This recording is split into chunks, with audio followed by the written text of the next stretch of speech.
What's the best way to feed a fruit tree? If you're a home grower or small scale orchardist, the answer may surprise you. The best way to feed fruit trees naturally is not by using fertilizers from the garden center. It's actually by using something so simple: compost or wood chips or another type of natural and organic mulch. These products, these mulches, are so good for the soil. They feed the soil, they support beneficial organisms, they help to keep moisture in the soil, and over the long run, they'll help to keep your trees really healthy. But what if your soil is so rock solid and so hard and so compressed? Can mulch still help your fruit trees then? In today's episode, we're going to talk about something called vertical mulching. Just imagine drilling holes into your soil and then inserting into the holes good quality compost and worms, and then letting nature do the work. That's what we're going to talk about in this classic Orchard People episode today. It was originally recorded in 2020, and my guest was Dr. Glynn Percival, Senior Arboricultural Research Manager at Bartlett Tree Experts in the UK. He explains how vertical mulching can help boost tree health and why you might want to try it with your fruit trees. I started off by asking Glynn how you know right away that your soil is actually compressed. You don't like digging it, trees don't like growing in it. So just go out there with your spade and fork, and if you're having issues turning the soil over, then that's a really good indication that the soil's compact. What about worms? If you're growing vegetables, you do expect to see worms in your soil. What about in a general site where you're thinking of planting a tree? Should you have worms there? We have to remember one important thing. Soil is a living, breathing organism. And as you say, it is in essence alive. So a real quick way of determining how fertile the soil is the general rule is for every spadeful of soil, you should have between 4 to 6 worms. If you're turning the soil over and there's no worms in it, it is a really good indicator that there is something wrong with the soil, i.e. it could be possibly contaminated, very low fertility, it could be compact. You've planted your tree in the soil that may be less than perfect. How will it actually affect the tree? Is it simply a problem with the roots not being able to push through? There is 2 major problems with a soil that is compacted. One is what we would term physical impedance to root growth, that the roots simply cannot push through the soil, that you can't get that, nice big spread of root system we want. And the real issue is because the soil is so compact, you've squeezed all the oxygen out of it, or most of the oxygen. And obviously roots are alive and they need oxygen to breathe.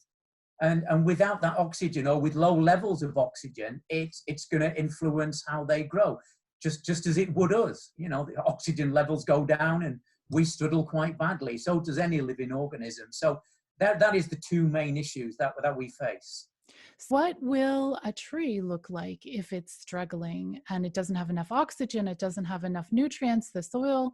You will have a sparse canopy. You'll see it influenced by premature leaf drop.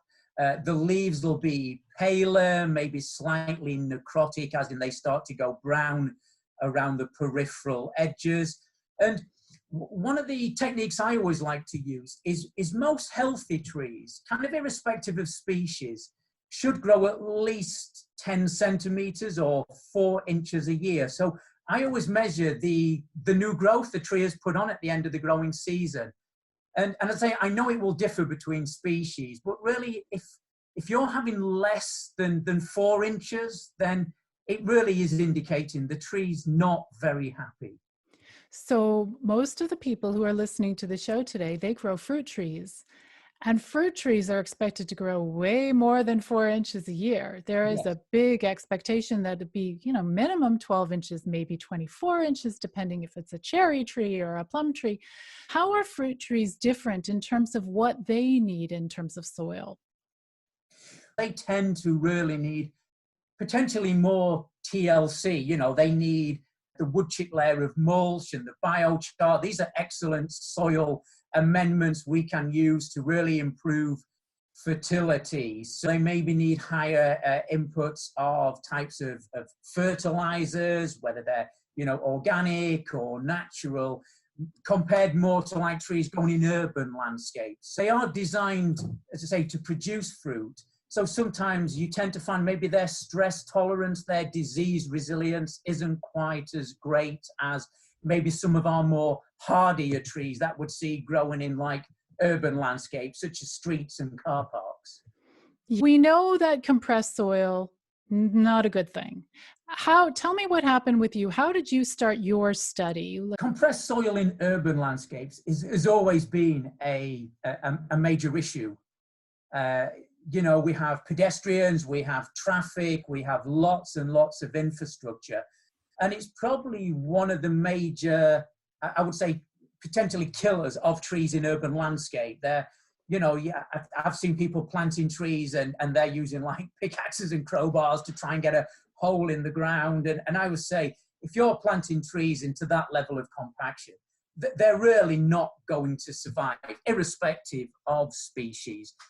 And it was really just constantly seeing, going to these new building developments, going to construction sites, and even like, a lot of supermarket car parks have lots of trees and they all look awful. They're all struggling. And it's just this issue of compaction. So that's kind of what really brought me into that area. And then we started to look at potential technologies that we could use to really overcome compaction. What works, what doesn't work, because sometimes you can get some systems that really do work, but they're incredibly expensive. And of course, time and money then become factors. So it's a case of, we'd love to use this technology, but it's too expensive.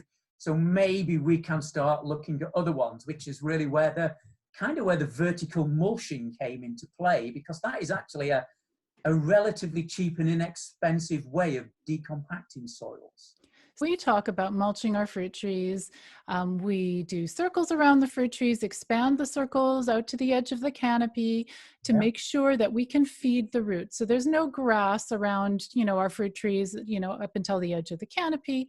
We put down beautiful compost. We might put wood chips on top. And that's sort of mulching from the top. So maybe that's horizontal mulching. That we'll call that horizontal mulching. But what is vertical mulching and how is it different? What we do is we take a core of soil out of the ground.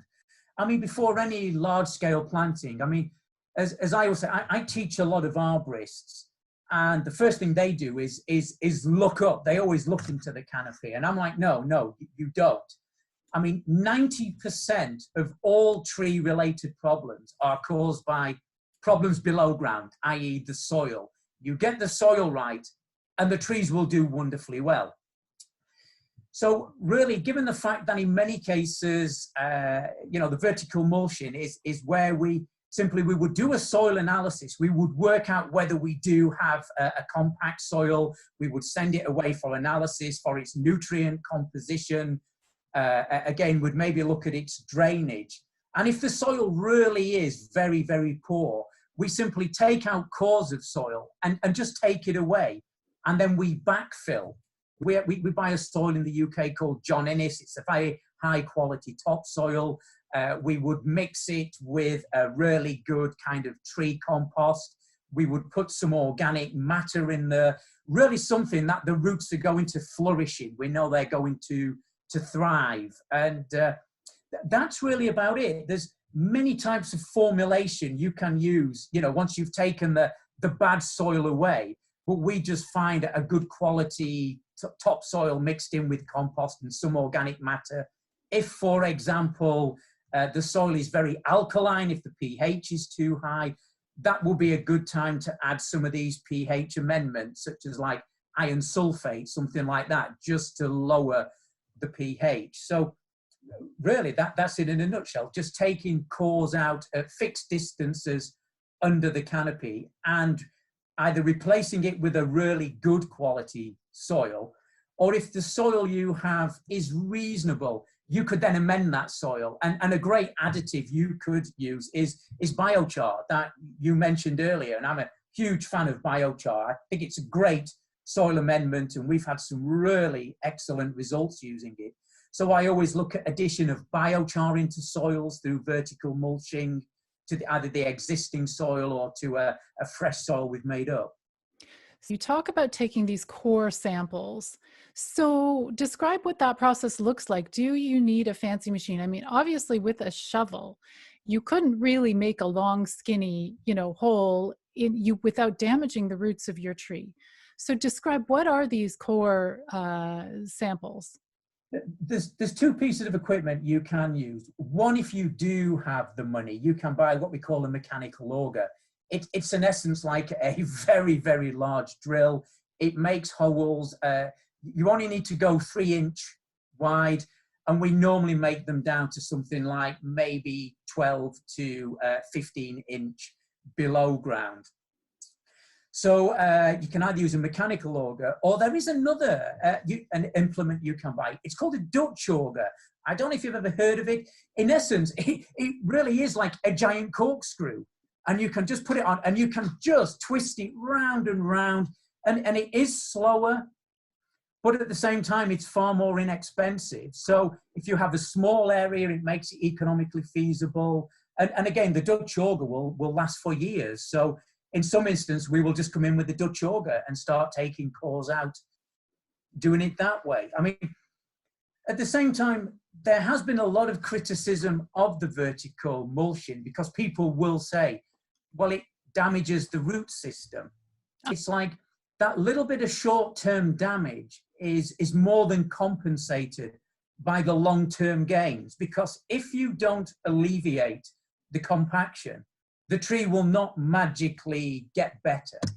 It will just go into a slow and steady decline, and it will eventually die, and you'll end up removing it. So that short-term damage, as I say, in my opinion, I'm sure there'll be people out there who will disagree, but I would always say, to me, it's worth it. Alleviate the compaction, and that little bit of damage to the root system is more than justified. You were saying you would do a 3-inch hole, a number of them, under the canopy of your fruit tree or your native tree, in periodical little spots. And you would put good, soil and compost, a mix of good quality ingredients in there, and that hole would be 12 inches deep. There's really no hard and fast rules here. It's just that we know the bulk of tree root systems are in the top 60 centimeters of soil. So by going down, 12 to 15 inch, you are going to get a good portion of the root systems. But even if you were only going down like 2-3 inches, would be beneficial. Let's talk about Stockley Park. That's where you did your experiment. And vertical mulching has been around for a while, I understand, but what you did was something different. So tell us the story. Stockley Park is a business park, and it's located on the peripheral edges of Heathrow Airport. It's this huge, beautifully, heavily manicured landscape with thousands of trees and hundreds of thousands of shrubs and fountains, lots of, pedestrians and traffic. But the dilemma is they have huge issues with compaction. So all these thousands of trees are what we say they are surviving, not thriving. And I mentioned growth rate. So on average, they were growing like maybe 2 centimeters a year. So in 10 years, they will grow 20 centimeters, which is about 4 or 5 inch. It's really not much. So the problem was that there was such a vast expanse of area that decompacting everything was just impossible. We couldn't do it. So we sat down and we thought, well, can we have an alternative approach? And what happens if we have something like, say, a 500 square meter area with trees and landscape, and it's where people sit and have, they come out and they sit under the trees for the shade. We can't decompact it all, but we can't afford to replace our trees. So I said, why don't we take pockets like islands within that area of, say, 20 square meters, and why don't we decompact it in such a way that, in theory, once we've decompacted it, we can add things to the soil that will slowly move out and decompact the surrounding area. And of course, in nature, what decompacts soil in nature? It's worms. So we started to think about, well, why don't we start looking at adding, worms, put them into these 20 square meter pockets, these little islands, make sure the soil is really well decompacted. We've got lots of organic matter in there. And then in theory, once the worms are established, they're going to start to push out. They're going to move from that decompacted area. And the hope was that with time, these little islands, the worms would push out and actually meet up. So that's exactly what we did. And it was a great trial site because it allowed us to look at a whole range of soil amendments, as in such as biochar, such as slow release fertilizers, such as organic fertilizers. And another thing we did, which I think you mentioned earlier, was it also allowed us to do what we call a green cover crop, where we literally decompacted the soil and then sowed like clover. And then, of course, later on in winter, when the clover dies, it's fixed all the nitrogen. So again, even then, we were trying to look at ways and means of really not using any form of letting nature do the work, decompact the soil and let nature do the work. And the reason why we went with the vertical mulching is because it's actually very quick. I mean, there are other technologies to decompact, and one of them is called air spading, where you use compressed soil. But it does a better job, but it's far more time consuming. And what we found with vertical mulching is for every, we could do 8 to 10 square meters of vertical mulching in the time it took to do one using an air spade. So I'm not saying don't use an air spade, because it really is a great tool. This was just a niche situation where we literally had thousands of square meters to decompact. So that was the premise behind it. And what we found over time is those worms are doing exactly what we wanted them to do. They are pushing out, and that heavily compacted soil is slowly over time. This experiment's been running for 3 years. We want it to go for at least another 2, but they are definitely pushing out. The trees are just looking so much better. As you mentioned, you referred to my PowerPoint, where we have some really great photographs of trees that are in that decompacted, worm-amended soil versus trees that are still in the compacted soil. I want to clarify. So you are putting in, if you say, however many square meters in that space, let's say 5% of the square meters will be of the holes that you're making. Yes. 5%, let's say. Now, you're making the holes, and you will fill the holes with a mix of soil and compost and whatever appropriate amendments. Are you actually putting the worms into those holes? In some cases, we do. We actually add the worms. And in other cases, and I know it sounds absolutely incredible, but the worms we actually use, they were native British worms, which, and I couldn't believe it existed, but we actually bought them off the internet. And I didn't realize you could buy worms, but you can, because they use worms for like composting, food waste. They use tiger worms, but these are specifically designed to decompact soil. So really, we just bought these boxes of worms, and some we added directly to the hole. And in other cases, we made a bigger hole, amended the soil, and just simply opened the box, gently put the box in the hole, and then just covered up. I mean, honestly, there's no real rocket science here. I sometimes feel a bit fraudulent as a scientist saying, it's really that easy. We are just drilling holes and taking away the bad soil and replenishing with a good soil and adding worms. Now, obviously the worms in Canada, I don't know what the native worms are in Canada, but they will be different from the UK. But in my situation, we just simply, as I say, literally got them off the internet and did exactly what you've just said. Okay, so you've got a site, a large site, you've got your box of worms. Are you expecting each worm to move for miles and miles, or is your big hole quite close to the small holes, the vertical mulching holes, so that somehow, because they've got terrible soil to be working through. I mean, how are they going to do it? Even if you've got 100 of them in a hole, they might just end up squirming around and hanging around each other, not going anywhere. You know, that's a great point. That's why I was really keen to emphasize the holes really have to be, you know, maximum 50 centimeters apart, which is half a meter, 1.5 feet. If you make the holes too far apart, then potentially the worms will exhaust all those resources, and you've got too many worms in too small a hole or too great a distance, and they're not going to make it. So spacing is critical. So 30 to 50 centimeters apart, 3-inch deep, go down, as I was saying, you know, 12 to 15 inches, and then add a few worms. And that's what gave us really good results. Obviously, over time, we may play around with the spacings, but we know the system we have works really, really well. So we're staying with that. And as I say, we'll tweak it over time. So, Glynn, I wonder how exactly you were able to measure the results at Stockley Park. How did you know? Was it just by looking at the trees and you saw, okay, one tree looks a little happier than the other, or was there something a little more in terms of record keeping that you were able to record? Soil is a living, breathing organism. So one of the things you can do is literally measure how much oxygen and or carbon dioxide the soil gives off. So we literally looked at the decompacted soil and the amount of carbon dioxide it was producing, and then we looked at the compacted soil, and then over time we could start to take these values. So we really looked at below ground. And then we knew things were happening because we were starting to see worm casts coming above ground. So we knew that was good.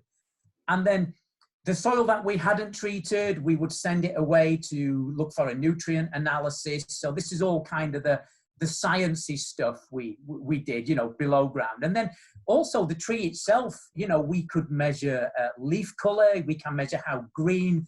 There are various instruments like a leaf chlorophyll content meter, which sounds very geeky and sciencey, but you really just clip a leaf and press a button and it tells you how green, how much chlorophyll there is. So we could measure how much chlorophyll it was putting on. We did more things like look at how much photosynthesis, etc. And then what we also did, because there's a lot of interest in trees for their functional value, as in how much pollution are they absorbing? How much shade are they producing to protect from ultraviolet light? So we did a lot more of these measurements as well. So, because importantly, you know, we have to remember that sadly, there's obviously money needs to be behind this, and the people at Stockley Park wanted to see a benefit. So we were looking at all these other hidden benefits and saying, oh, by the way, you now have your canopy has increased by 20, 30%. And they're like, well, so? And I'm saying, well, that now means you are now basically, you know, absorbing, you're like neutralizing 3 or 4 cars, or you're neutralizing a bus with all the pollution it's giving off.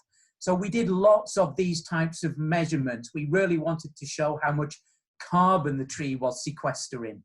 So again, that's kind of important at the moment, you know, in terms with, you know, with climate change, and trees are being looked at for carbon sequestration.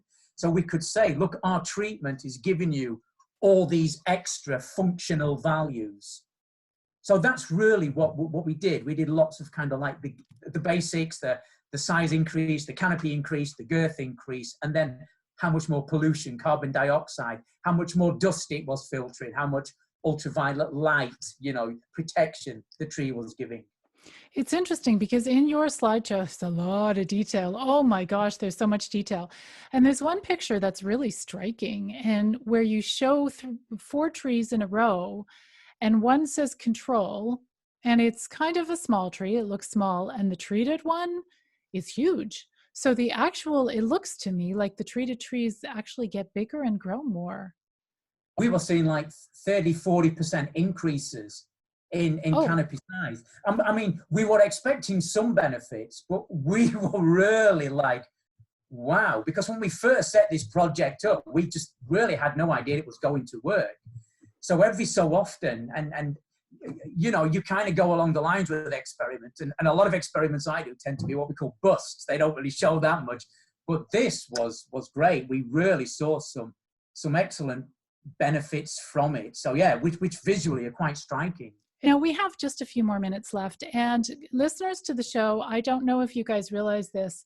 Glynn is actually a very special person, and he has met royalty in his work. So, Glynn, can you tell me how it is that you hobnob with royalty and what kind of interactions you've had? I'm very lucky. I do look after the trees, or I help manage and advise on the trees at some of the royal households, and it's quite an honor and a privilege. Do you want me to quickly tell the story? Yes, yes, please. Okay, the first time I met, it was when I first met the Queen, and I was in the palace, and there are two rules when you're in the palace: is no mobile phones and no walking on the ornamental lawns. And my mobile phone went, and it was a health and safety officer, so I walked right into the middle of the middle of the lawn with the mobile phone. When out of nowhere, these two rather feral corgis came and were ripping away at my bottom of my chainsaw trousers. And we have a saying in the UK, I was on the verge of sticking the boot in, and I was just about to kick it, which I didn't, because then I heard this voice, and it said, come here, come here, come here, you. And there was the Queen of England walking straight towards me, and I'm in her ornamental lawn on the mobile phone, and she's getting closer and closer, and I could not turn the mobile phone off. It wouldn't turn, and I'm trying to say to the health and safety officer, I've got to go, I've got the Queen of England walking towards me, and he say, yes, of course you have. I said, no, I have. And she's like 6 feet away from me when I managed to turn the phone off, and she just stopped, and she smiled, and just smiled so sweetly, and just said, well, there was no need to hang up on my account. It might have been somebody important, which I thought was truly wonderful. Oh, that's so adorable. That is very sweet.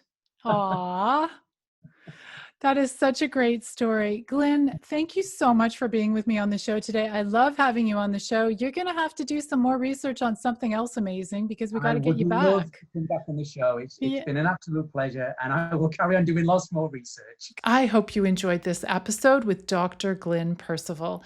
And if you found this conversation interesting, go back and listen to a couple of earlier episodes on mulching fruit trees.